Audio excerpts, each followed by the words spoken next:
ایک ہی جملہ انسان کی تربیت کے لیے کافی ہے۔ اللہ دیکھ رہا ہے۔ اے ایمان والو، جب جمعہ کے دن نماز کے لیے پکارے جاؤ تو اللہ کے ذکر کی طرف لپکو اور خرید فروخت چھوڑ دو، یہ تمہارے لیے بہتر ہے اگر تم سمجھو۔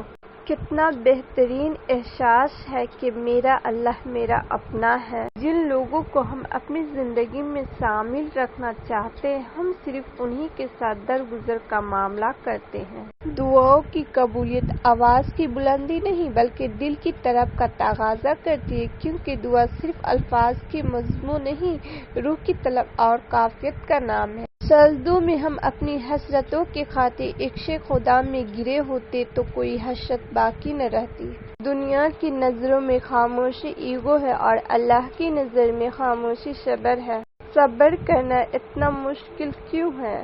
تکلیف میں صبر سے کام لو، کیونکہ سونے کو آگ سے آزمایا جاتا ہے اور مومن کو تکلیف سے۔ ایسے بھی حالات ہو، دعا مانگتے رہیں، خیر مانگتے رہیں، معجزہ ہونے میں کوئی دیر نہیں لگتی۔ بس اللہ ہی بہترین محافظ ہے اور وہ سب مہربانوں سے بڑا مہربان ہے۔